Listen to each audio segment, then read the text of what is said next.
Hi everyone. तो आज हम बात करने वाले हैं चैप्टर नंबर 9 हाइड्रोजन के बारे में। यहाँ पे जो हम कुछ मेन पॉइंट की बात करेंगे हाइड्रोजन की। ओके, जैसे कि हम डिस्कवरी की बात करेंगे तो जो हाइड्रोजन है वो डिस्कवर हुई थी 16th सेंचुरी में। ठीक है, और हम इसको पहले इनफ्लामेबल गैस बोलते थे, इनफ्लामेबल एयर बोलते थे। ठीक है, इसकी कम्बस्टाइल नेचर की वजह से। ओके, और इसको ये हाइड्रोजन नाम जो है वो लेवोइजर ने दिया था, जिसको हम फादर ऑफ केमिस्ट्री भी कहते हैं। Okay, father of chemistry. ये जो हाइड्रोजन का मतलब होता है वाटर प्रोड्यूसर। ठीक है, वाटर प्रोड्यूसर।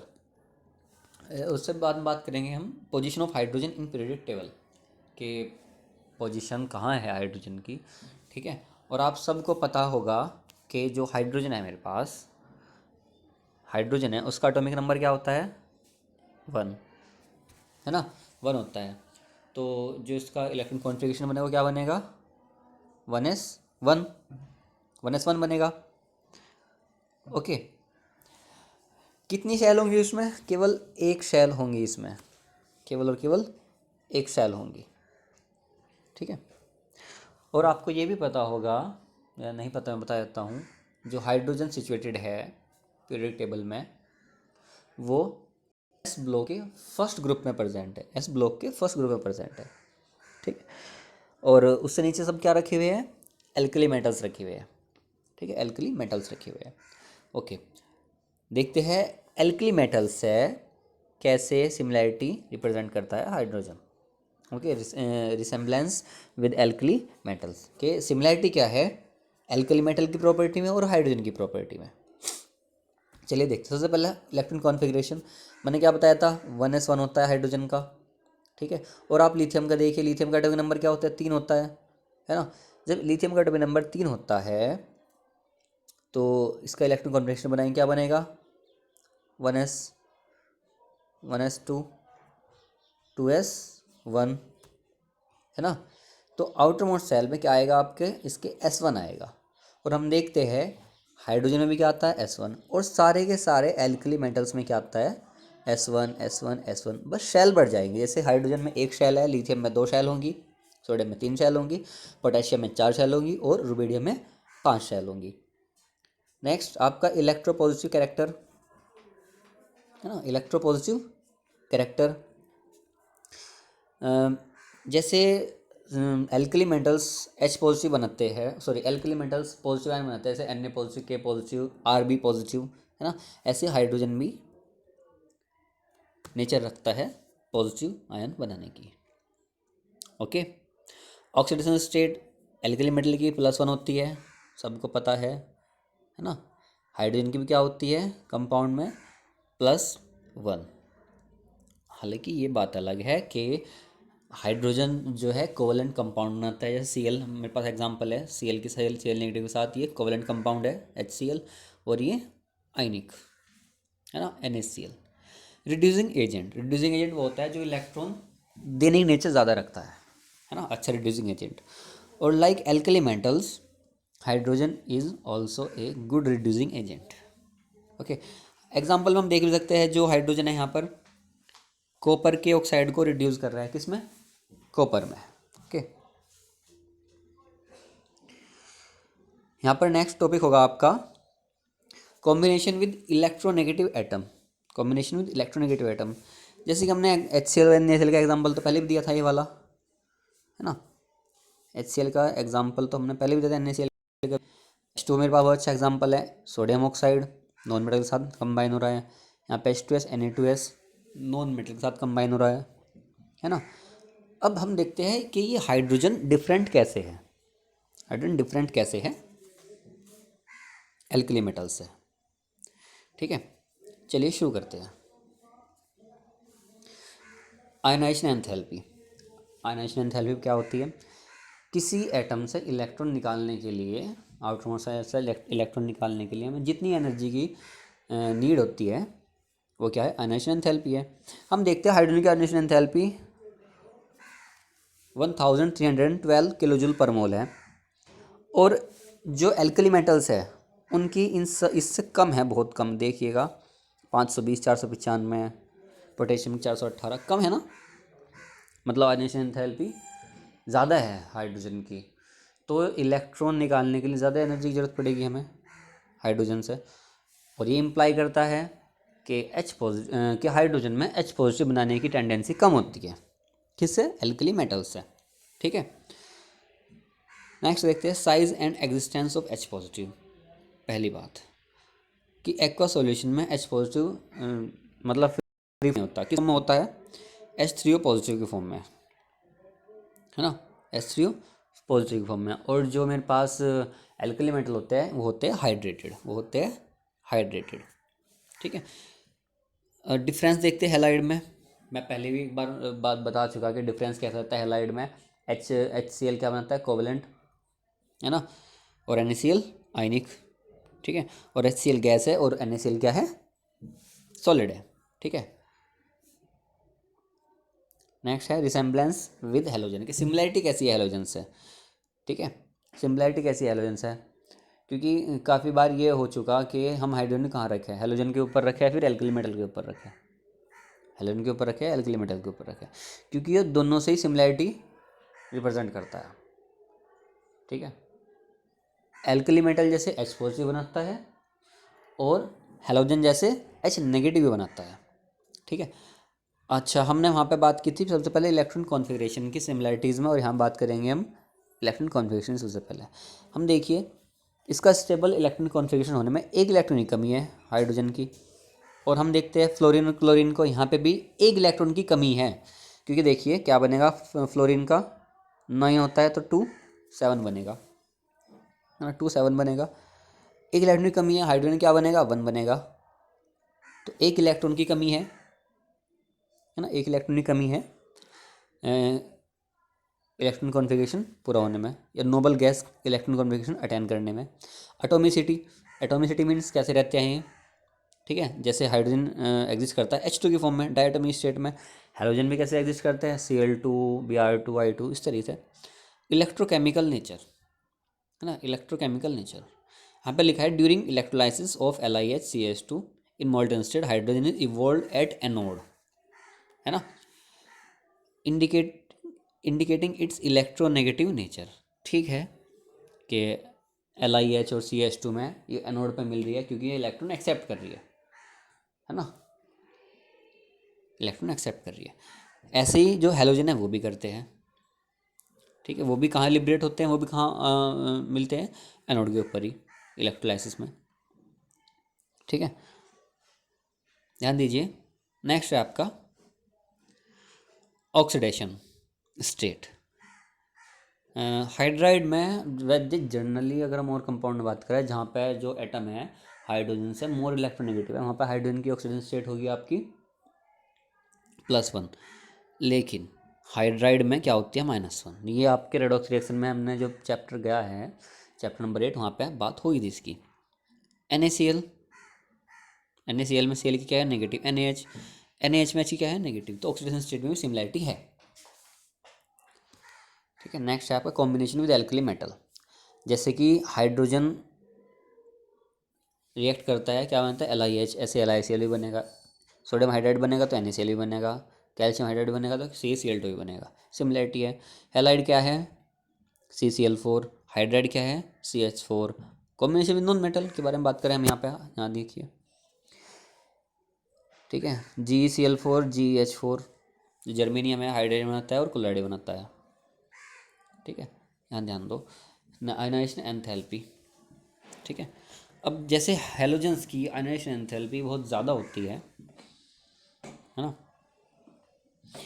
और ऐसे हाइड्रोजन की भी, ठीक है, काफ़ी ज़्यादा है। तो आयनाइजेशन एंथैल्पी में सिमिलैरिटी है। अब डिफरेंस दिख की बात करते हैं कि हाइड्रोजन डिफरेंट कैसे है हेलोजन से। Less tendency of hydride formation. ठीक है, absence of unsaid electrons. Loan पे रिफ्लेक्शन के बारे में पता होगा आपको, यहाँ पे आप इलेक्ट्रॉन स्ट्रक्चर देख सकते हैं, हाइड्रोजन के ऊपर नहीं है ना। यहाँ पे 3 लोन पे इलेक्ट्रॉन है Cl और Cl पे, है ना। Nature of oxide. ठीक है, the oxides of halogen are acidic whereas oxide of hydrogen is neutral. ठीक है, acidic hydroxide, sorry acidic oxide. ठीक है, फिर हम कुछ डाइहाइड्रोजन के बारे में बात करते हैं। डाइहाइड्रोजन मीन्स वही है जो आप पढ़े होंगे आप, मैं डाइहाइड्रोजन इसको बोल रहा हूँ H2O। ठीक है, क्योंकि जो हाइड्रोजन है एग्जिस्ट करती है डायटोमिक फॉर्म में एग्जिस्ट करती है, तो मैं इसको डाइहाइड्रोजन बोल रहा हूँ। और उसमें सबसे पहले हम इनके आइसोटॉप्स की बात करेंगे। देखिए आइसोटॉप जो आपने पहले सुना होगा, ठीक है, आप 9th क्लास से पढ़ते आ रहे होंगे कि हाइड्रोजन हैज़ 3 आइसोटॉप, है ना, प्रोटियम, ड्यूटेरियम और ट्रिटियम। ठीक, 1H1, 1H2 और 1H3, जो कि आपके ये हैं 1H1, 1H2, 1H3। जो अबेंडेंस होती है सबसे ज़्यादा किसकी होती है? 1H1 की होती है, मतलब ओके। और जो प्रोटियम है जिसे हम हाइड्रोजन बोलते हैं जनरली, वो कैसे रिप्रेजेंट होता है? H से ड्यूटेरियम, D से, और ट्रिटियम T से। ओके, तो पहले प्रोटियम के बारे में पढ़ते हैं, जिसमें मैंने बताया एटॉमिक नंबर इसका 1 होगा, और आइसोटोप का एटॉमिक नंबर सबका सेम ही होगा, लेकिन इनका एटॉमिक मास क्या होगा? अलग अलग होगा। ठीक है, it has 1 proton but no neutron in its nucleus and 1 electron in its 1s orbital. ठीक है, नेचुरली अकरिंग हाइड्रोजन है, कितना मिलता है? 99.985%। जैसे मैंने बताया सबसे ज़्यादा अबेंडेंट आइसोटोप है हाइड्रोजन का। ओके, ड्यूटेरियम या फिर इसको हम बोलते हैं हैवी हाइड्रोजन। कैसे रिप्रेजेंट करते हैं इसको? डी से, कैपिटल टी से, और 1H2 सिंपली। एटॉमिक नंबर इसका 1 है, मास नंबर इसका 2 होगा, न्यूट्रॉन इसमें 1 होगा। ओके, और इसकी जो परसेंटेज होगी वो होगी 0.015%। ठीक है, 0.015%।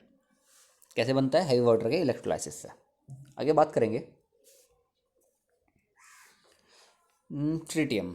ठीक है, सबसे पहली बात और इम्पोर्टेंट क्वेश्चन जो निकल कर आता है, ये क्या है? Radio active. जो ट्रिटियम है आपका 1H3, ये कैसा है आपका? Radio active. ओके, ये है रेडियो एक्टिव। कैसे रिप्रेजेंट करते हैं? टी, कैपिटल टी, या फिर 1H3 से। इसके न्यूक्लियस में क्या होंगे? एक प्रोटॉन होगा। सारे आइसोटोप के न्यूक्लियस में इसके हाइड्रोजन के एक प्रोटॉन होगा, लेकिन न्यूट्रॉन अलग अलग होंगे। न्यूट्रॉन इसमें कितने होंगे? 2 होंगे। ओके, और ये सबसे कम परसेंटेज में होता है हाइड्रोजन के आइसोटोप में, ना के बराबर। ठीक है, हाफ लाइफ कितनी होती है इसकी? 12.33 ईयर, मतलब कि लगभग 12.3 ईयर के बाद ये अपनी जो इसका वेट होगा उसका आधा रह जाएगा। ओके, नेक्स्ट है आपका, ये कुछ डायग्राम्स हैं आपको ये बनाने हैं, और जो फीचर्स है इनके वो भी आपको यहाँ पे पढ़ना है, मैंने अंडरलाइन किए हुए हैं। ठीक है, लेकिन जो हमारे पास टॉपिक है एग्ज़ाम में जो क्वेश्चन आने की उम्मीद होती है, वो ये वाला टॉपिक होगा, जो है आपका हार्ड एंड सॉफ्ट वाटर। ठीक है, ओके। देखिए आपके जो नॉलेज में है hard and soft water, 10th class में भी था। ठीक है, डेफिनेशन देते थे वहाँ पे कि जो सॉफ्ट वाटर है वो लेदर देगा, है ना, सोप के साथ, और जो हार्ड वाटर है वो लेदर नहीं देगा, मतलब झाग बनाएगा सॉफ्ट वाटर, और हार्ड वाटर झाग नहीं बनाएगा सोप के साथ। ठीक है, यहाँ पे सबसे पहले डेफिनेशन वही है, soft water which produce lather with soap solution readily is called soft water, या रेन वाटर हो गया, डिस्टिल वाटर हो गया। Hard water which does not produce lather with soap solution easily is called hard water. River water, sea water, है ना, tap water. क्यों tap water? क्यों? क्योंकि उसमें क्या होते हैं? कार्बोनेट्स होता है, कैल्शियम और मैग्नीशियम के। इतना हार्ड नहीं होता, लेकिन फिर भी हम उसको हार्ड वाटर कैटेगरी में रखते हैं। जैसे मैंने आपको बताया क्यों होते हैं, cause of hardness of water is due to dissolve impurity of salt like bicarbonate, chloride and sulphate, calcium, magnesium. और ध्यान दो, ये जो बाइकार्बोनेट, क्लोराइड, सल्फेट है, इनसे अलग अलग तरह की हार्डनेस आती है। ठीक है, करेंगे बात उनके बारे में आगे भी हम। ओके, चलिए, hard water does not produce leather, हमने पहले पढ़ लिया। ठीक है, क्यों नहीं देता? क्योंकि उसमें क्या होता है, with soap solution readily because the cation Ca2 positive and Mg2 positive present in hot water which react with soap of sodium salt of higher fatty acid, है ना, to form precipitate of calcium and magnesium salt of fatty acid. Equation है आपके सामने ये हमने क्या लिया, M2 positive, मेरे पास कुछ भी हो सकता है, Mg2 पॉजिटिव हो सकता है, Ca2 पॉजिटिव हो सकता है, क्या बनाएगा, मेटल स्ट्रेट बनाएगा, ठीक है, जिसकी वजह से क्या होगा, लेदर नहीं बनेंगे, ठीक है, लेदर नहीं बनेगा हार्ड वाटर के साथ। तो होगा रीज़न कि हार्ड वाटर जो है सोप के साथ लेदर नहीं देता, वो क्यों, ठीक है। जैसे मैंने आपसे कहा था कि जो क्लोराइड और सल्फेट होंगे वो अलग अलग तरह की हार्डनेस देंगे। वो कौन सी हार्डनेस होती है आपकी, दो तरह की हार्डनेस होती है, टेम्परेरी एंड परमानेंट हार्डनेस, ठीक है, टेम्परेरी एंड परमानेंट हार्डनेस। ये देखिए, सब फर्स्ट टाइप होगा आपका टेम्परेरी हार्डनेस का,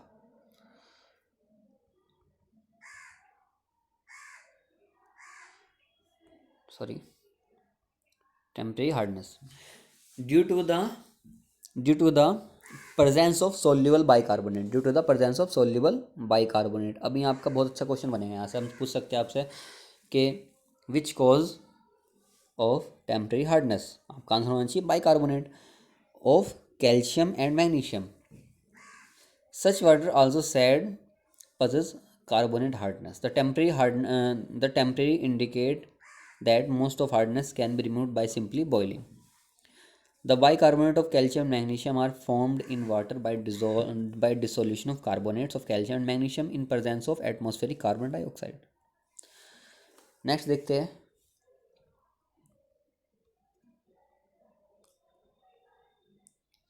परमानेंट हार्डनेस, ठीक है।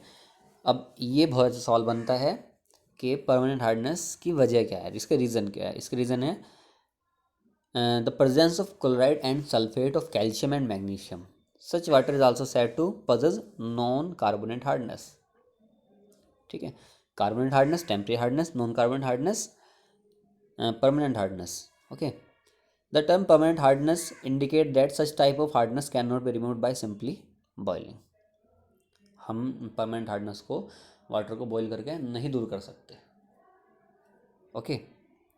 सॉफ्टनिंग ऑफ वाटर, अब यहाँ पे बात करेंगे कि हम कैसे रिमूव कर सकते हैं हार्डनेस को, दोनों तरह की, परमानेंट भी और टेम्परेरी भी, ठीक है।